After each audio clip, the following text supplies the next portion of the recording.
So a lot of people have been comparing this year's real estate 2022 to the year 2017. So both years started off quite similar, where it was really hot in the beginning, and then it was kind of like looked like it was getting out of control, and something had to be done to kind of control the market. And so in 2017, if you guys remember, I believe the international tax came in, right? That's speculation tax of 15%. Today it's 20%, but back then it was 15%.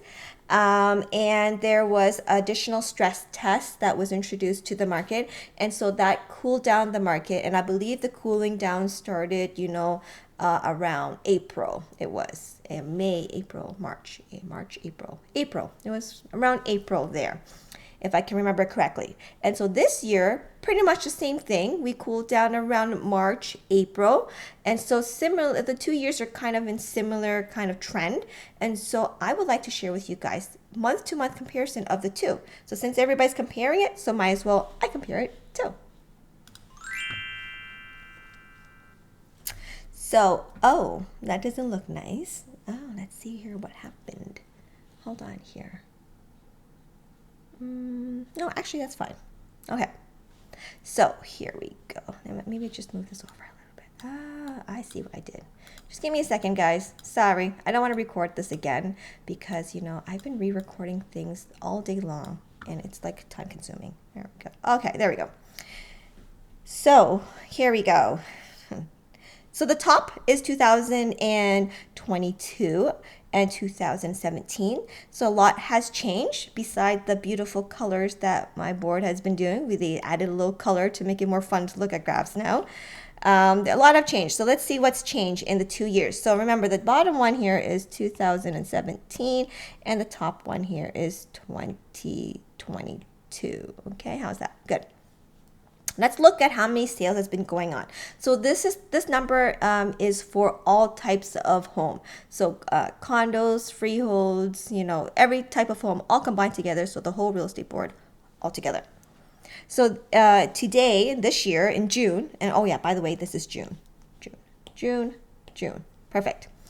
So there was about over 6,000 sales last month. Compared in 2017, there were about 8,000 sales. So yes, there are less people buying last month than they were in 2017.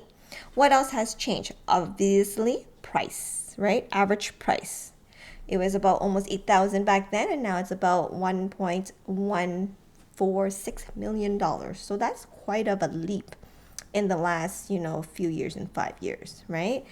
But that just tells the price. Let's look how active or what's going on in the market, which is quite interesting. So back in 2017, there 19,600 people decide to put their house on the market. So new listings are people who decide to put their house on the market. Last month, we think everybody was kind of being in a panic, and it feels like there was so much inventory. It feels like everybody wanted to try to get their sales in, and the market's kind of like slowing down. And then everyone's like, oh, there is a surplus of inventory. Well, doesn't look, compared to 2017, we actually have 3,000 less than we did in 2017. So there is not a surplus of inventory, right? Active listings. So active listing means that how many are currently total for sale. So new listings are all the seller who decide to put the house on the market that month, and total active listing is the total inventory, how much is for sale, right? And it looks like, again, we have less active listing this year in June than there was in 2017. How about a month of inventory? So basically, how long will it take to sell off all these? If there was no new listing coming onto the market, how long will it take us to sell all 16,000 homes? This year, it takes us about 1.1 month, and in 2017, 1.2 months. So it looks like we're actually doing better so far than 2017. Okay.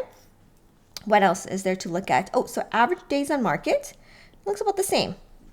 15 days. So it's not taking any longer, although some people may feel like it's taking longer. This number here is new. Yeah, can you see that? Perfect. This number here is new. It means that the total days on market, meaning if someone relisted their home, that's going to be counted and included in that number there. So in 2017, we didn't have that number, so I can't really compare if how long it actually take total. But since the average days on market is 15, I'm assuming that it would have been the same. So are we doing very like worse, or like are we having a very bad market? In June to 2017 and 2022, it looks pretty much the same. So I want to do this comparison again, and now this time for condos. Okay, so condos, again, we're going to do condos June 2022 and then condos June 2017. Okay, so let's take a look. Now it's going to be a little bit more exciting. The first one was kind of boring. It's like the same thing. Everything's the same, right? So let's take a look at this one. This month, last month actually, in condos, there were about 1,600 sales. Compared to 2017, there were more sales, right? Average price, of course, gone up. That's nothing to be interesting about. New listings. So back then, in 2017, about 4,000 people decided to put their house on the market, where this last month, about the same people, same amount of sellers decided to sell. Now, active listing, again, remember, is how many homes are currently available for sale. So in the condo, we do have more homes available for sale than in 2017, right? And the average days on market is a little bit longer than it was, 2 days longer than it was in 2017. So why am I telling you this, right? It looks like there is, more listings available in the condo. This looks like a deal. This looks like there will be deals in condos, right? If there is more active listings, than the year, like if 2017 wasn't a good year and we're comparing 2022 to that year, everything seems to be the same except for condos. Condos seems like there's a little bit more active listing. So if there's a little bit more supply on the market, then maybe it's a good time to be searching through that supply and finding a deal, right? So that's what I see when I look at, all these stats and numbers. I like to see what's different, what's the same, where are the deals.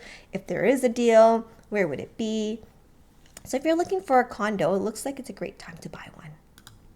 So I hope that helps you guys with a little bit of real estate and some knowledge about real estate. I love numbers, so I love doing all these videos about numbers. I will see if I can get more stories that I can share with you guys, so it's not always about numbers, right? I will see you guys on the next video. If you have any questions that you want to ask, comment below, message me, let me know, and I'll be more than happy to help you to answer them. I'll see you guys on the next video. Bye.